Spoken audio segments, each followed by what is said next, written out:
요한복음 2장 13절부터 16절까지 한 절씩 교독하겠습니다. 유대인의 유월절이 가까운지라 예수께서 예루살렘으로 올라가셨더니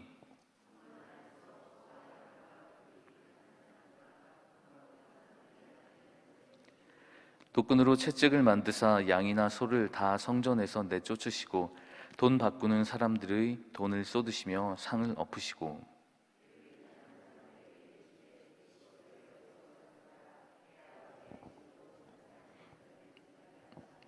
아멘. 할렐루야. 오늘도 새벽을 깨운 여러분의 발걸음을 환영하고 축복합니다. 오늘 예수님의 이야기입니다. 성전 정화, 성전 청결 이렇게 이야기를 합니다. 이곳 지금 우리 예배 드리기 위해 모여 있는 곳이잖아요. 당신은 예루살렘 성전에서 예배를 드렸습니다. 그 예배 드리는 거룩한 공간에 사람들이 모이기 시작해요. 이것저것 여러 사람들이 모이기 시작하니까 환경들이 자꾸 이상해집니다.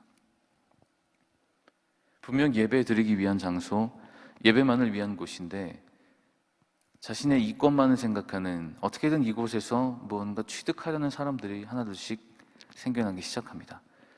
권력은 공백을 허락하지 않는다는 이야기가 있습니다. 돈도 그렇습니다. 물질도 그렇습니다. 욕심도 그렇습니다. 절대 공백을 허락하지 않습니다.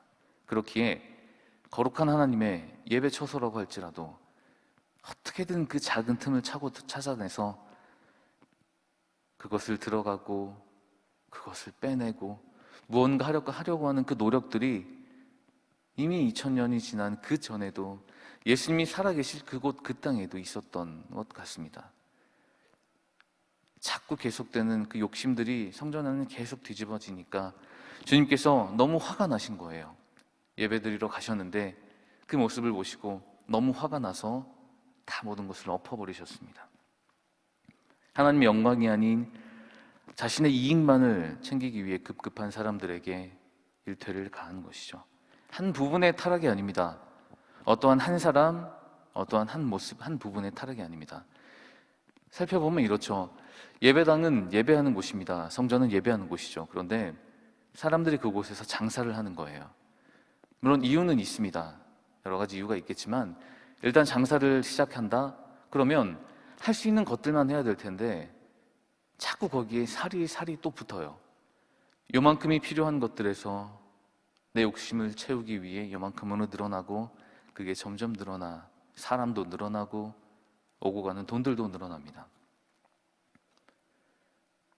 당시에는 남자 성인들은 예배 드리기 위해서 성전에 갈 때 반세겔이라는 세금을 냈습니다. 한 세겔은 많고 반세겔, 이틀치 일당 정도라고 하는데 돈을 드리고 나서 예배를 드릴 수가 있는 거예요. 돈이 있죠.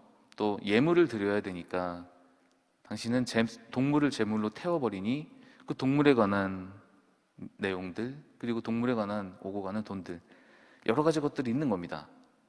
그게 성전에서 행해지고 있었던 거예요. 그거를 다 알고도 용인한 사람들이 있겠죠. 성전에서 일하는, 성전에서 봉사하는 그 성전을 지키는 대제사장들입니다. 지금으로 치면 교회 일하는 사람들이죠. 목회자일 수도 있고요.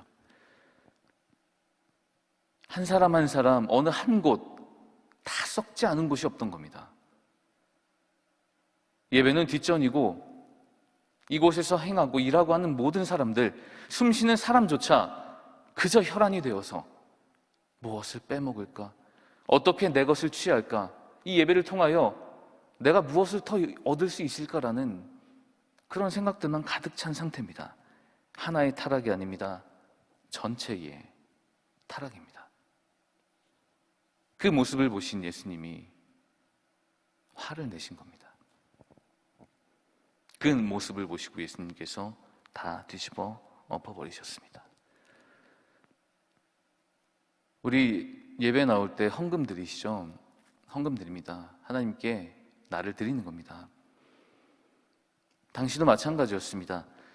지금은 이렇게 예배를 드리고 헌금을 드리지만 당신은 제사라는 개념으로 제사의 형태로 드려지는 예배였기 때문에 그 제물의 피와 그다음에 살 이런 것들이 필요했어요. 동물이 필요한 거죠. 한 곳 예루살렘 성전에서만 예배를 드릴 수 있는데 제물이 필요합니다. 그 재물은 흠없고 깨끗한 것이어야 되죠. 그러면 멀리서 오시는 분들은 재물을 직접 끌고 와야 되는데 자신의 집에서 갖고 올 때는 양이든 소든 혹은 작은 비둘기든 작은 어떤 것이든 아주 흠이 없었을 수도 있어요. 그러나 걸어오다 또 걷다가 멀리서 온다가 하면 흠이 생길 수도 있고 약간의 문제가 생길 수도 있고 온전하게 드릴 수 없는 상태가 될 수도 있습니다. 그렇기에 그 사람들은 돈을 갖고 오는 거예요. 돈을 가지고 와서 성전 앞에서 그 재물을 파는 사람들에게 재물을 사는 겁니다. 반대의 경우도 있죠. 돈을 가지고 와서 재물을 사기도 하지만 재물을 가지고 와서 가까운 곳에서 재물을 가지고 와서 돈으로 바꿔서 그렇게 드리기도 합니다. 왜냐하면 그 당시에는 성전 화폐라는 게 있었거든요. 성전에서만 통용되는 화폐입니다. 우리가 가지고 있는 10,000원짜리, 50,000원짜리가 아니고 예배당에서 교회에서만 쓸 수 있는 그 화폐가 있던 것이죠. 그렇기 때문에 그것을 사기 위해 그렇게 여러 가지 방법들을 활용한 겁니다. 그 틈을 이 죄악된 사람들이, 그 인간들이 하나님의 전에서 그 과정을 통하여 자신의 이익만을 얻으려고 하는 많은 사람들이 늘어나는 거죠. 제사, 예배라는 거룩한 행위가 내 것을 취하기 위한 것이 되어버렸습니다. 한 번이 아닙니다. 요한복음은 얘기가 앞장이 나오고 또 다른 공간복음서에서는 뒷장이 나오거든요. 학자들은 예수님이 한 번 하셨다, 혹은 요즘은 2번 청소하신 거다, 이런 이야기도 하기도 하지만 결론은 이겁니다. 수없이 많은 그런 일들이 그곳에서 행해지고 있던 겁니다. 어쩌면 매일 그런 예배가 드려지고 있었고, 어쩌면 매일 그런 욕심들이 그곳에서 잉태하여 죄와 사망을 만들어내는 그런 과정이었던 것입니다. 그렇게 예수님의 그 의분이 그곳에 펼쳐지게 된 거죠. 무엇으로 청소를 하셨을까요? 무엇으로 그것을 다 헤집어 놓으셨을까요? 무엇으로 깨끗게 하셨을까요? 오늘 15절에 이렇게 되어 있습니다. 노끈, 밧줄입니다. 노끈으로 채찍을 만드셔서 짐승을 다 내쫓아 버리셨다라고 합니다. 우리 지금 이곳에서 어떤 큰 무기를 들고 오신 분 안 계시죠? 부엌칼이라도 안 계실 거 아닙니까? 성전 안에 무기를 가지고 들고 올 수 없죠. 예배하는 곳이니까. 그때도 마찬가지였습니다. 특별히 축제 기간에 6월절 직전이라고 했잖아요. 6월절 가장 큰 명절이니까 지키는 사람들도 있었을 것이고 이곳의 치안을 유지하기 위해 노력들을 할 겁니다. 그리고 성전에 무기를 가지고 들어올 수 없다라는 것이 율법이 아니라 그들의 그 생활법이 되어 있었기 때문에 가지고 들어올 수가 없는 거예요. 더기나 채찍은 그 당시에 무기로 분류가 되어 있었습니다. 아무것도 없죠. 예수님이 그저 예배를 드리기 위해 오셨으니까. 그런데 너무 이 꼴이 도저히 안 되겠어서 주변에 보이는 가장 흔한 그 노끈으로, 그 흔한 밧줄로 채찍을 만드셔서 동물을 내쫓아 버리시고 사람까지 다 흩어 버리셨습니다. 어떠한 도구입니까? 특별한 도구가 아니죠. 그냥 끈입니다. 아주 흔한 그런 끈입니다. 평범하다 못해 발에 치인 그런 끈이겠죠. 그런데 그것을 가지고 그것을 뭉쳐서 주님의 뜻대로 사용하시니 그것이 청소의 도구가 됩니다. 오염됐던 것들을 깨끗하게 하는 도구, 거룩한 하나님의 성전을 깨끗게 하는 도구가 됩니다. 아주 작은 것인데. 우리 삶이 그렇게 느껴지십니까? 아무것도 아닌 것 같다 생각되십니까? 그저 지나가는 한숨밖에 없으십니까? 흔하디 흔한 노끈 같은 존재, 아니 그거보다 못한 말라가는 풀 같은 존재라고 느껴지십니까? 하지만 그렇게 느껴진다 할지라도 두려워하거나 겁내지 않아야 될 이유가 여기 있습니다. 우리 주님께서는 그런 우리 삶을 통하여 우리의 그런 나약함을 들어 쓰셔서 성전을 깨끗하게 하셨듯 망가지고 어지럽혀지고 혼탁한 이 세상을 깨끗하게 하실 도구로 사용하실 것입니다.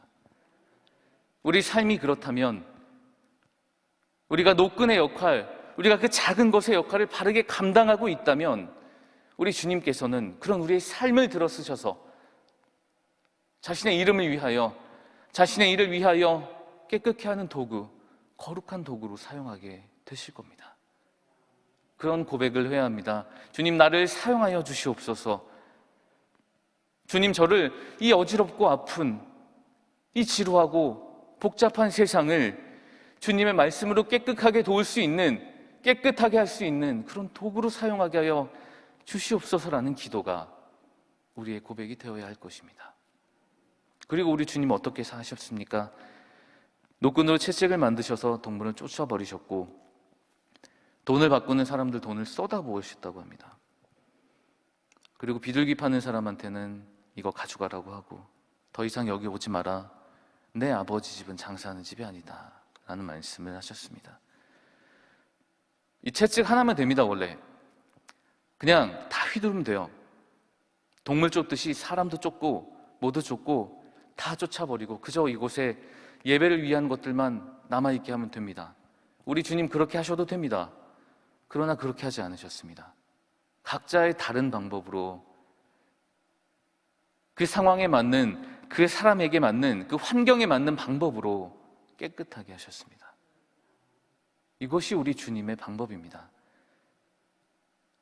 예수행기 축제가 진행되고 매일같이 우리 복음의 전달을 위해 뛰어가고 있습니다. 그런데 뒤돌아봐야 될 것이 바로 이겁니다. 예수 그리스도 하나, 그 복음이라는 하나, 진리라는 하나는 가장 중심에 두되 우리 예수님처럼 지혜롭게, 환경에 맞게, 그 사람에 맞게 전해야 되겠죠. 하나만 가지고 무조건 그것만 외칩니다. 아니요. 그러니까 교회가 하는 이야기가 그저 그들한테는 시끄러울 뿐입니다.